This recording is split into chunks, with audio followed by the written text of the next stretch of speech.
राज तरंगिणी।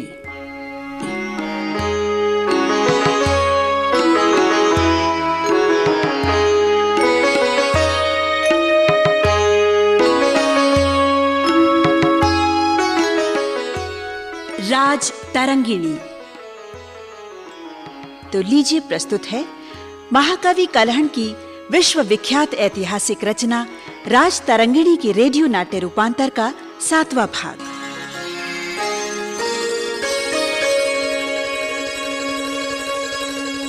चक्रवर्ती सम्राट श्री हर्ष विक्रमादित्य के आदेशानुसार कवि मातृगुप्त कश्मीर के लिए चल पड़ा। सब प्रकार की दीनता त्याग कर प्रसन्न मन से यात्रा करते हुए मार्ग में उसे अनेक शुभ शगुनों ने भी आह्लादित किया। लंबा मार्ग पार करने के पश्चात उसे शुभ हिमालय के दर्शन हुए। गंगा जल में स्नान कर पवित्र होकर देवदार के सुगंधित पवन का स्पर्श प्राप्त करता कवि काम्बुक घाटी के द्वार पर ठहरा। यह स्थान शूरपुर के नाम से प्रसिद्ध रहा है। शूरपुर में मातृगुप्त ने लोगों को कहते सुना, किसी आवश्यक कार्य से कश्मीर का मंत्रिमंडल वहां आया हुआ है। अवसर को अनुकूल जानकर मातृगुप्त ने नवीन और स्वच्छ वस्त्र धारण किए। बहुत से पथिक उसके साथ हो लिए। उनमें से कुछ तो आगे आगे ही दौड़ते चले गए। उन पथिकों ने समाचार फैला दिया कि महाराज विक्रमादित्य का विशेष दूत कश्मीर आया है। महाराज विक्रमादित्य के दूत का आगमन सुनकर तत्काल ये समाचार मंत्रिमंडल को सुनाने के लिए द्वारपाल दौड़ पड़े। आगे की घटनाओं को जानने के लिए सुनिए ये मुखरित होते हुए स्वर।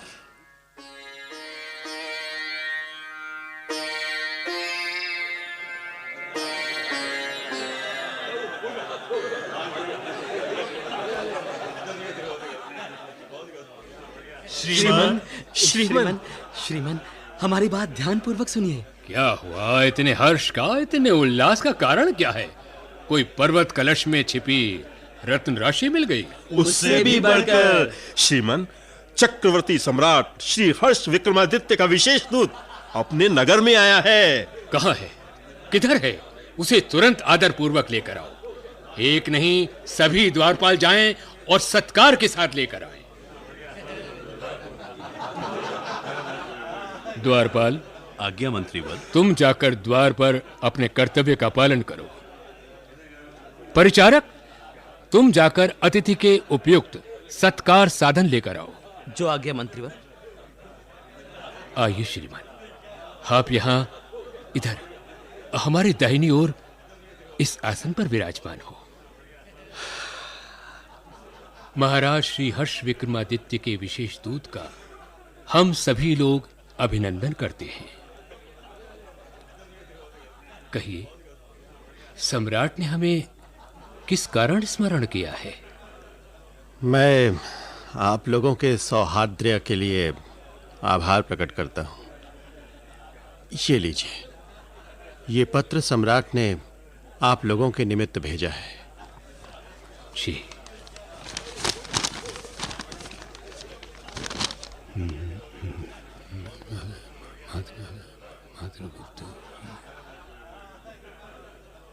आदरणीय मातृगुप्त, आप ही हैं? जी, मेरा ही नाम मातृगुप्त है। तब तो हमारा भाग्योदय हुआ। आपके दर्शन कर हमें परम प्रसन्नता हुई।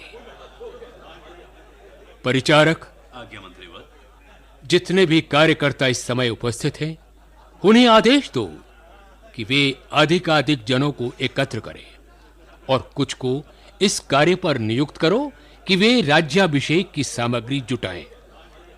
राजपुरोहित से सनिवेदन करो कि वे अभिषेक का कार्य संपन्न कराने के लिए यथाशीघ्र पधारें। जैसी आपकी आज्ञा मंत्री।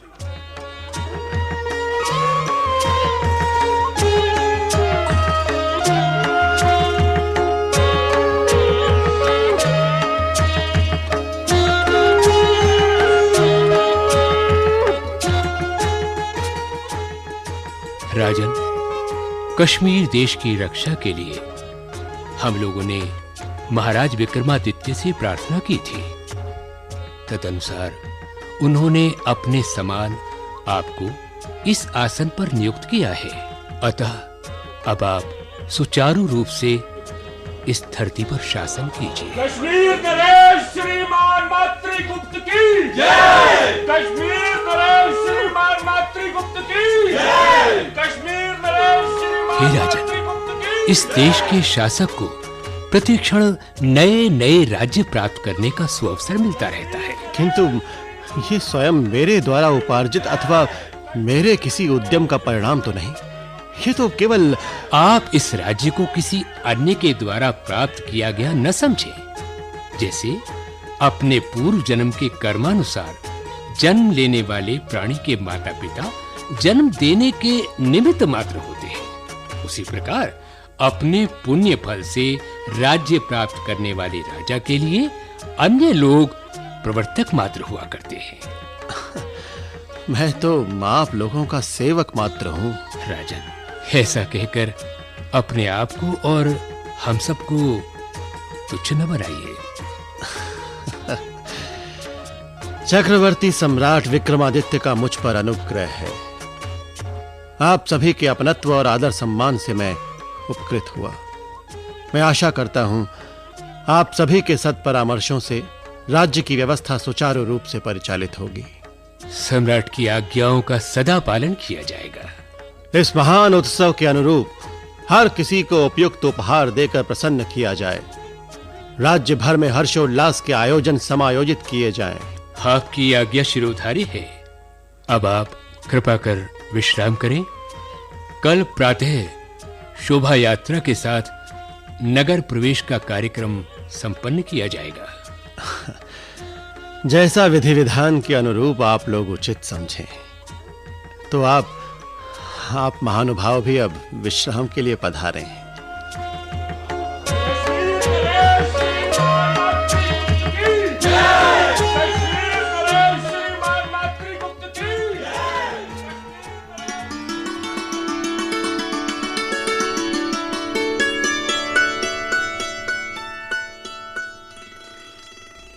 राजन, सभी तैयारियां पूरी हो चुकी हैं। आप भी निश्चिंत हो। आज्ञा हो तो शोभा यात्रा के साथ नगर प्रवेश की कार्यवाही का उपक्रम किया जाए। शोभा यात्रा के साथ नगर प्रवेश से पूर्व मैं चाहता हूं कि अपने राज्यदाता महाराज विक्रमादित्य की सेवा में बहुमूल्य उपहारों के साथ दूतों को प्रेषित किया जाए। जैसी सम्राट की इच्छा। आप आज्ञा दें। आपके मनोनुकूल उपहार एकत्र कर दूतों की व्यवस्था कर दी जाए। ये सूची लीजिए। सभी उपहार संजोकर दूतों को भेजने का प्रबंध कीजिए। व्यवस्था हो जाने पर मुझे सूचित कर दीजिएगा। तब तक मैं श्री हर्ष के व्यक्तित्व के अनुरूप कुछ काव्य रचना करता हूं। जो आज्ञा।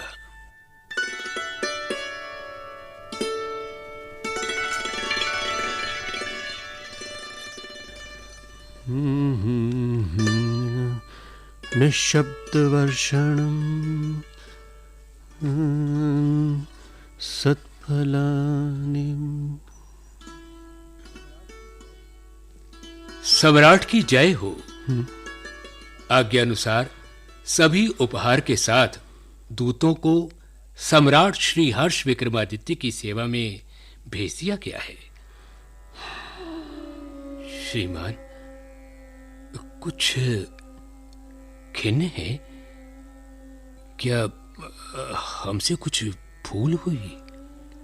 नहीं, भूल आप लोगों से नहीं, मुझसे ही हुई है। जो मूल्यवान उपहार हमने भिजवाए हैं उनसे हमारे गर्व और राजमद का आभास होता है। वे उपहार स्पर्धा को प्रकट करते हैं। जी, हमें लज्जा आ रही है। हम अपने आप को अपराधी अनुभव कर रहे हैं। आप ऐसा करें। आज्ञा दीजिए सम्राट, किंतु आपके नेत्रों में आंसू। हम अपने अपराध का परिमार्जन करेंगे। आप लोग दूसरे दूतों की व्यवस्था करें। अल्प मूल्य के उपहार भी एकत्र करें। अपनी नवीन पंक्तियों के साथ वे उपहार हम सम्राट श्री हर्ष की सेवा में भिजवाकर अपने अपराध के लिए क्षमा याचना करेंगे। किंतु राजन, आप हमारी मनोदशा को और श्री हर्ष महाराज तथा हमारे संबंधों को समझ नहीं पा रहे हैं। यहां हम सम्राट भले ही हों, किंतु हैं तो उनकी कृपा से ही। हम उनके अनुचर हैं। उनसे क्षमा याचना का साहस भी हम नहीं जुटा पाए, इसलिए हमने पत्र में 2 पंक्तियां ही लिखकर भेजी।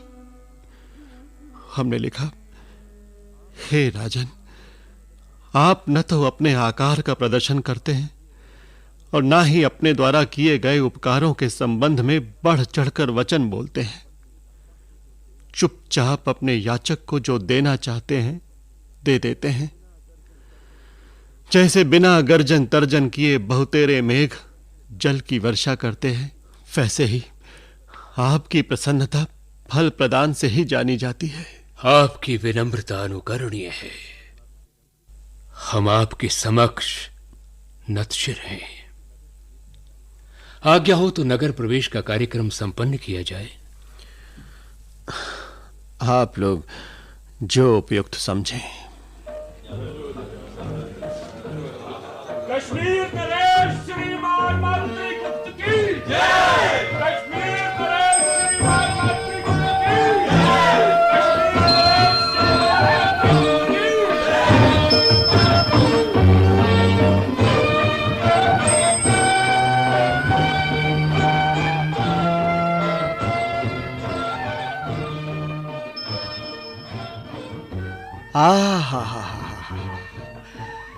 कमलाकर, हाँ, हमारा परम सौभाग्य है कि हमें मातृगुप्त जैसा सहृदय, संवेदनशील और विद्वानों का आदर करने वाला सम्राट मिला। हाँ गुणाकर, सम्राट स्वयं भी तो उच्च कोटि के कवि हैं। इसीलिए वे अच्छे कवियों का सत्कार करते हैं। और यही कारण है कि सम्राट चक्रवर्ती विक्रमादित्य से भी अधिक लोकप्रिय सिद्ध हो रहे हैं। कविवर मेंट के प्रति जो उदारता महाराज ने दिखाई वो बड़ी अद्भुत थी। अच्छा, भला बताओ तो हुआ क्या? मैं तो राजकीय कार्य से बाहर चला गया था। प्रवास पर रहने के कारण इधर की गतिविधियों से अनभिज्ञ रहा। एक दिन कविवर मेंट राजसभा में पधारे और उन्होंने हयग्रीव वध नामक अपना काव्य सुनाया। अच्छा। सम्राट बड़ी तन्मयता से काव्य पाठ सुनते रहे। काव्य समाप्त हो जाने पर जब कवि मेंट अपनी पुस्तक समेटने लगे तो सम्राट ने एक स्वर्ण पात्र पोथी के नीचे रखवा दिया। भला ऐसा क्यों किया? प्रत्यक्षतः कवि को उपहार क्यों नहीं दिया? कवि मेंट के चले जाने पर हमने सम्राट से पूछा कि आपने ऐसा किस उद्देश्य से किया?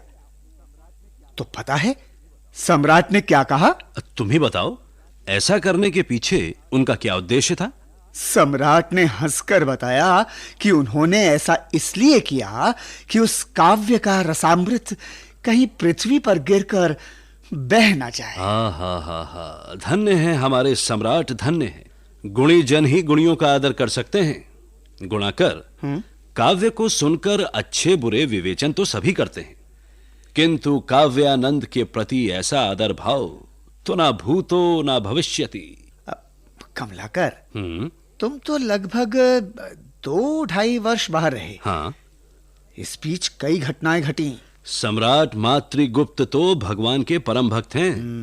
हमारे सामने ही उन्होंने अपने नाम पर मातृगुप्त स्वामी नामक एक विशाल मंदिर बनवाया था और उसमें विधि पूर्वक मधुसूदन भगवान की स्थापना की थी।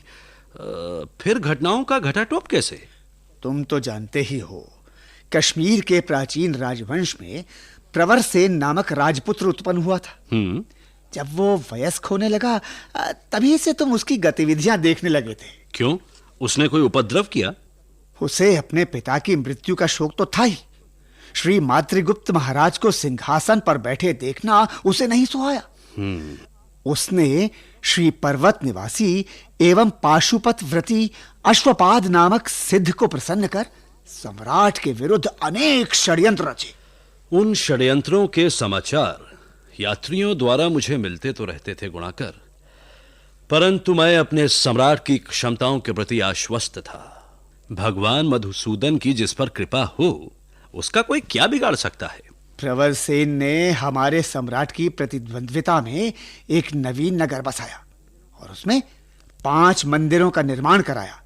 इतना ही नहीं, वितस्ता नदी पर नावों का एक विशाल पुल भी बनवाया है। प्रतिद्वंद्विता में ही सही, कुछ तो अच्छा काम किया प्रवरसेन ने। नावों का पुल तो एक नया उदाहरण है। भविष्य में आने वाली प्रजा अथवा शासक गण इसे आदर्श मानकर लाभान्वित होंगे। वो सब तो ठीक है, किंतु सम्राट मातृगुप्त कुछ अन्यमनस्क रहने लगे।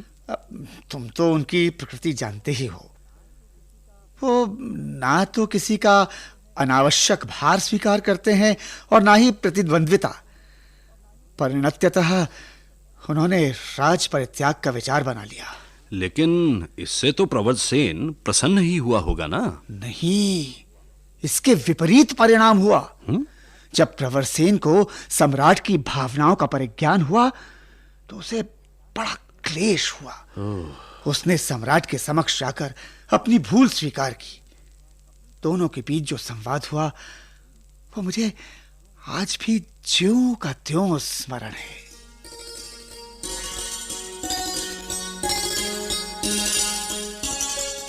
सम्राट मातृगुप्त की जय हो। ये प्रवरसेन आपकी सेवा में कुछ निवेदन करना चाहता है। कहिए राजकुमार प्रवरसेन, क्या कहना चाहते हैं? हे महाराज, आप परखे हुए मणि के समान श्रेष्ठ, धन्य एवं अभिनंदनीय हैं। हे भूपते, आप कश्मीर राज्य का परित्याग ना करें। यदि मैं गुणीजनों के प्रति कुछ पक्षपात करता हूं तो आप मेरी इस प्रकृति को विकसित होने दीजिए।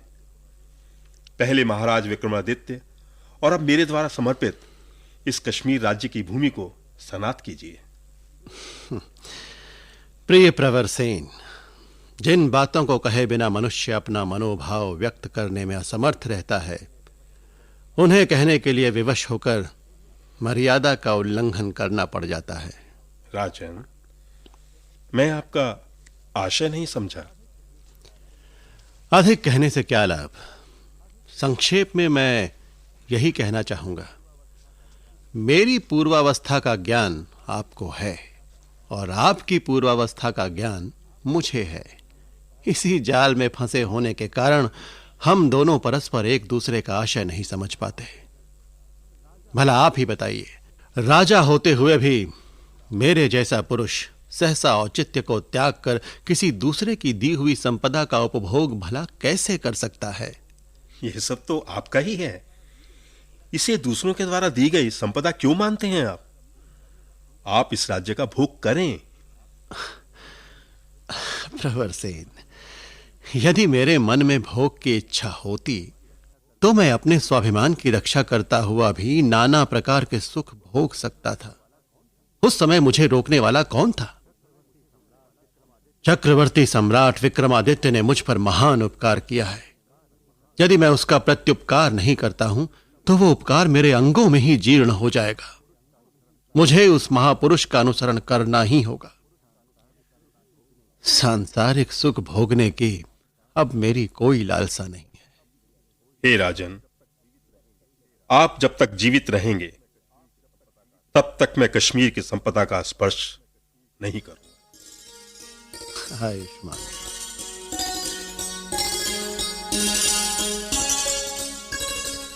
सम्राट मातृगुप्त असाधारण व्यक्ति हैं। वे जो कहते हैं कर दिखाते हैं गुणाकर। जैसी भगवान मधुसूदन अथवा देवाधिदेव महादेव शिव शंकर की इच्छा। जो कुछ भी देखना भाग्य में लिखा है वो तो देखना ही होगा। बंधुवर, आरती वंदन का समय हो गया है। आओ प्रार्थना के लिए शिव मंदिर चलें। चलो।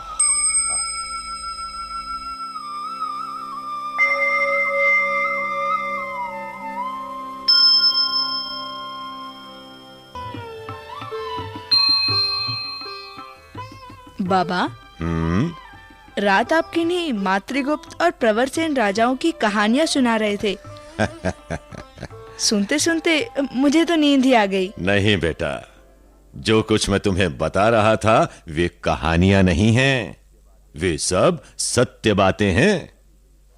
हर बीती हुई बात या घटना आने वाले समय में कहानी जैसी लगा करती है। वैसे तो हमारे भारतवर्ष का इतिहास बड़ी अनोखी घटनाओं से भरा पड़ा है, किंतु कश्मीर का इतिहास तो बेटा बहुत ही आश्चर्यजनक और असंभव जैसी चमत्कारपूर्ण घटनाओं से भरा पड़ा है। तो बाबा, मुझे वो इतिहास ही सुनाओ। रात में कहानी, दिन में इतिहास। तुम बड़े सयाने हो बेटा। कुछ सीखना चाहो बीते समय से तो इतिहास, यदि केवल मनोरंजन ही चाहो तो इतिहास भी कहानी। जो भी हो, आप मुझे सुनाइए, मुझे अच्छा लगता है। बेटा, सम्राट मातृगुप्त ने जो कहा उसे कर दिखाया। वे पवित्र काशी नगरी चले गए और संन्यास लेकर वहीं भगवान शंकर की आराधना करने लगे। और राजा प्रवरसेन का क्या हुआ? राजा प्रवरसेन पृथ्वी का ऐश्वर्य भोग कर कैलाश जा पहुंचा और शंकर भगवान की सेवा में लग गया। उसके बाद? उसके बाद बेटा, राजा प्रवरसेन की पत्नी रानी रत्नप्रभा ने पुत्र को जन्म दिया। तब तो बड़ा आनंद मनाया गया होगा। सो तो है बेटा। परंतु बाबा, राजा प्रवरसेन के चले जाने के बाद कश्मीर पर राज किसने किया? राजा के चले जाने के बाद रानी रत्नप्रभा के आदेशानुसार मंत्री परिषद ने शासन संभाला। बड़े हो जाने पर तो रानी रत्नप्रभा का पुत्र ही राजा बना होगा? हाँ बेटा, वही राजा बना।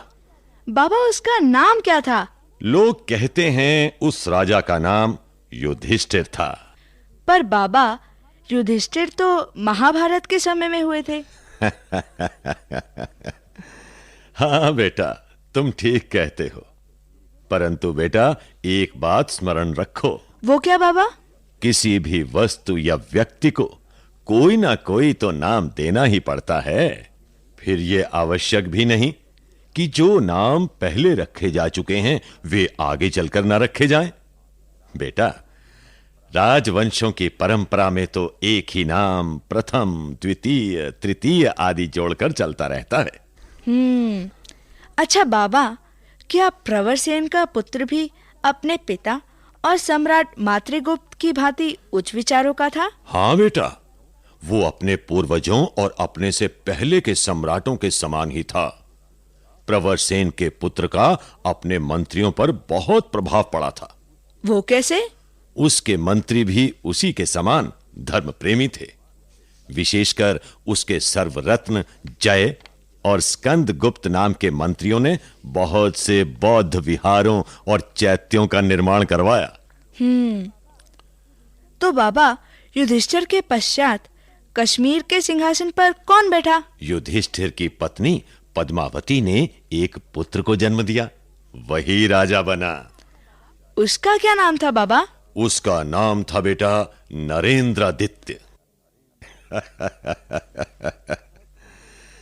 अब तुम पूछोगे बेटा कि आगे क्या हुआ? तो बताओ ना बाबा। बेटा, राजा नरेंद्रादित्य की रानी का नाम था विमल प्रभा। राजा नरेंद्रादित्य के बाद उसका छोटा भाई रणादित्य कश्मीर की गद्दी पर बैठा।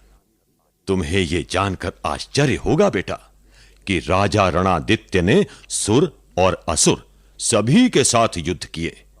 उसने पाताल लोक तक अपने राज्य का विस्तार किया था। राजा के स्वर्ग सिधारने पर उसकी पत्नी रणरंभा श्वेत द्वीप को चली गई। पुराने राजवंशों की गाथाएं सुनने में मुझे बहुत आनंद आता है बाबा। राजवंश तो अनेक हुए बेटा, परंतु पुरातन राजवंशों में केवल 2 ही राजवंश श्रेष्ठ माने गए। पहला रघुवंश और दूसरा गोनंद वंश। उनमें भी रघुवंश में भगवान राम और गोनंद वंश में राजा रणआदित्य ही श्रेष्ठ रहे। दोनों ने ही प्रजा के पालन में कोई कमी नहीं रखी।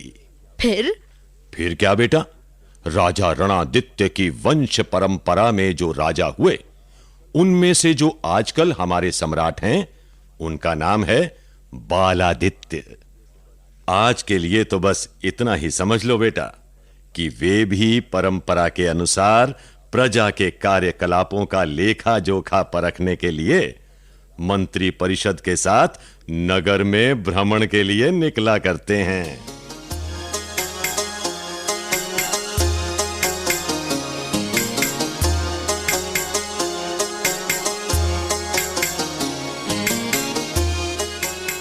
राज तरंगिणी। अभी आप महाकवि कलहण की महान कृति राज तरंगिणी पर आधारित रेडियो धारावाहिक नाट्य रूपांतर का 7वां भाग सुन रही थी। रूपांतरकार और निर्देशक थे विश्व प्रकाश दीक्षित बटु। प्रस्तुतकर्ता मधु अत्री, संगीतकार Ras Bihari Dutta, recording engineer KN Joshi और प्रबंध संचालन अशोक मलकानी। भाग लेने वाले कलाकार थे योगेंद्र टिक्कू, मनोज भटनागर, रजनीश शर्मा, SK शर्मा, सतीश कक्कड़, समीर ठुकराल, अशोक मलकानी और अश्वनी वालिया।